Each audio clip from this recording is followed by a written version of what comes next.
I'm Liz Graciela, and your Skyline Scoops starts right now.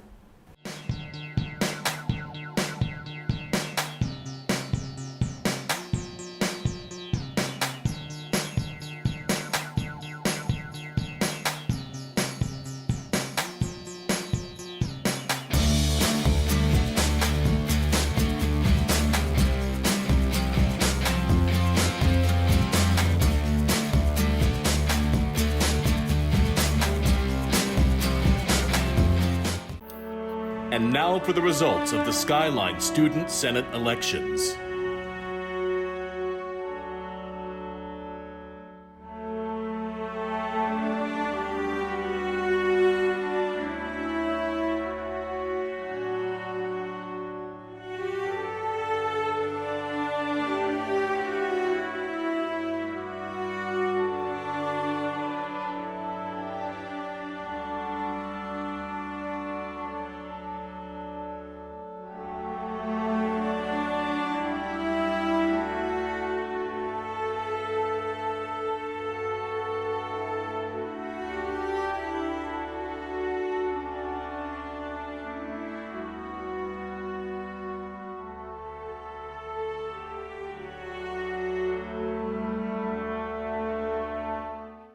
Mrs. Broomhall, one of your friendly neighborhood librarians here.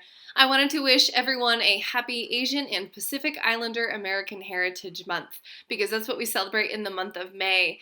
And to celebrate, I wanted to share a book that I've really loved reading. It's actually in a trilogy. But anyway, so the book is called To All the Boys I've Loved Before by Jenny Han. And it has also been created into a movie adaptation that Netflix has taken on. So the first two books in the trilogy are now movies on Netflix, and the third one, I believe, is in the works at becoming a movie, but I'm not quite sure when that will come out or what that, the production timeline is for that. Anyway, the first book, To All the Boys I've Loved Before, follows the main character called Lara Jean. She is in high school, and her way of finding closure with crushes that she's had in the past is to write a letter to the person that she had a crush on. She writes down everything that she has ever felt or thought about this person, like zero filter, and just leaves it all out on the page, puts it into an envelope, and keeps it in a safe place in her closet. Well, one day, while she's at school, one of those boys that she wrote a letter to walks up to her with that letter and asks her what's going on. And so she has to try and figure out, first of all, who sent these letters in the first place, because it definitely was not her. And also how to interact with this boy now that he knows that she had this huge crush on him.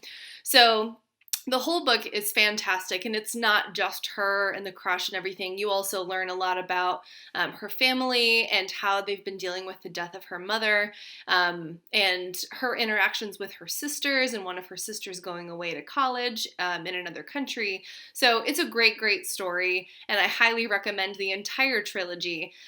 All three of them are available on Sora as e-books and e-audiobooks, so definitely check those out. I wish I had a physical copy of the book, but I listened to them, and the narrator did a really, really good job. So if you're interested in just listening to a book, I highly recommend the audiobook for To All the Boys I've Loved Before. Anyway, I hope that you all have a great weekend, and I'll see you later.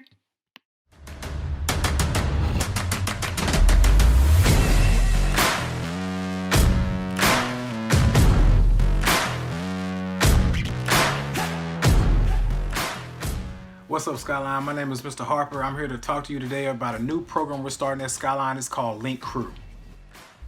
So I'm sure you're thinking, what is Link Crew? Link Crew is a freshman transition program where juniors and seniors serve as Link Crew leaders to support our freshmen throughout their first year of high school. Link Crew leaders will lead freshman orientation, mentor freshmen throughout the year, plan fun social events for the freshman class. You will gain leadership experience, improve our campus community, and we'll have a lot of fun, trust me. So think about it for a second. Would a program like that have helped you when you were a freshman? If the answer to that is yes, then maybe this is your opportunity to make a difference. We're looking for 100 current juniors and 100 current sophomores to join our team, okay, to become a Link Crew leader. freshmen don't feel left out, we also have tasks for you as well, but you must apply. One more thing, this is going to be fun, I promise you. This is not a sit down and listen to 30 minutes or an hour worth of rules and PowerPoints, etc. So we have a bunch of activities planned so that this day is something that you will remember, something that the students or the freshmen will remember. Okay, I'm going to show you some clips of our partners who've done this at their schools, just so you can get a glimpse as to what this program is about. I know we look different, okay, but fun is fun. It doesn't matter your ethnicity, your cultural background, what have you, okay? So fun is fun. Check it out. Skyline, I'm counting on you. Let's make it happen.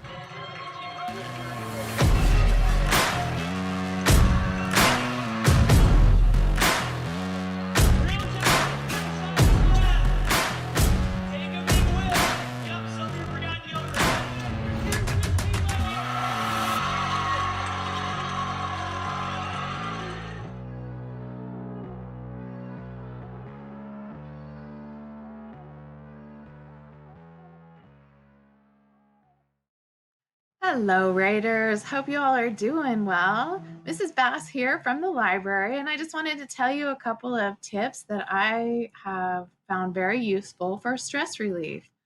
One is doing something physical. Just having the chance to do something active makes a huge difference in how you feel. So do something that you like, and I also encourage you to try something new. One thing that I really like is yoga. There's this one pose at the very end. It's called corpse pose, where you just lay and relax and focus on your breathing, and you're still doing yoga. It's pretty great. But I like a lot of the other moves too. Downward dog is a really great stretching move, and I use a lot of YouTube videos. So I just find YouTube videos that are about yoga, and I enjoy them. Another great thing to do is to stretch. So I encourage you to try out some YouTube videos for yoga, but let's try some stretching together. My favorite stretches I'm going to show you. I'm going to show you my feet first. First thing I do is I cross over my feet to the back. Okay, so put one foot behind the other. And then on that same side, you're going to take your arm up and stretch. And then I like to reach up my other arm. I'll show you. We'll move it up so that you can see. I like to reach up, so I cross over the back. Then I reach up and pull. Lean to the back a little bit. Pull. I can feel it all the way down that side. And then switch to the other side. Oh, you can do that a few times. It'll make a huge difference for you. The next one, you want to soften your knees a little bit. Okay, so you want to make sure you have soft knees. And then you reach behind and grab your hands. Put them palm together, or you can interlace your fingers, or just do the best you can to get back there and reach together. And then make sure you have soft knees. Kind of push your knees out towards your baby toes a little bit. And then pump your arms. So pump, pump, pump. Look up to the sky. These stretches are so great because we're spending so much time hunched over and looking at devices. We need to stretch that out. So reach back and then get the blood flowing, okay? Another one, of course, is Superman, where you lay down and then you lift your arms and your legs and you arch your back. That's another really great one. Now, those are some really great ideas to help you to de-stress. The other thing I really love is just being outside, feeling the wind, seeing the trees. I come out here and work in the mornings because it's so lovely out right now, and I really enjoy that. And of course, find a book to read.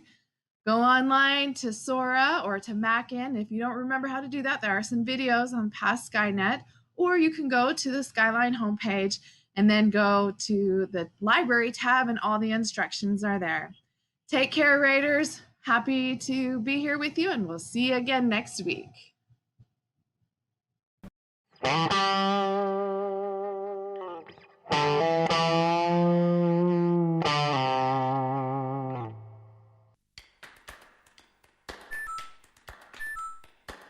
There's a lot of news going around about COVID-19. Sometimes it's hard to tell fact from fiction.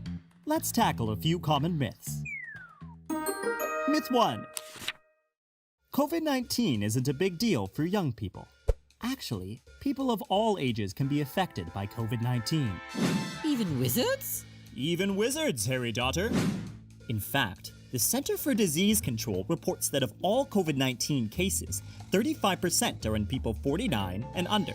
And 1 in 5 people hospitalized for severe COVID-19 were between the ages of 20 and 44. But perhaps the greater danger is that young people may spread the virus to those most vulnerable to COVID-19, people with other health problems and the elderly. So let's look out for each other by staying home and stopping the spread. Myth 2. COVID-19 doesn't spread in very hot or very cold weather. Based on current data, coronavirus can spread in all types of climates. Sorry, Dots. Myth 3. Home remedies protect against COVID-19. Despite what you may have seen on social media, teas, mouth rinses, essential oils, and other home remedies do not work against COVID-19, and cleaning products like bleach should never be swallowed or injected. Myth 4. There is currently a cure for COVID-19. In short, not yet. Some people have looked to antibiotics for treatment. While antibiotics work great for bacterial infections, they don't work for viruses, like coronavirus. Using antibiotics for viruses is a bit like cleaning your house with a pickle. It doesn't work. You may have also heard of hydroxychloroquine, remdesivir, and other medications being used for COVID-19. While certain drugs may have some benefit, it's unlikely that we'll find a cure quickly. What we need is more research. Research that clearly shows what is safe and effective against COVID-19. Unfortunately, news stories have sparked big demand for hydroxychloroquine, taking this drug away from people who need it for other conditions. So what can we do? We can arm ourselves with information from trusted sources like the World Health Organization, Center for Disease Control, and your local health authority. Together, we can spread accurate information and not infection.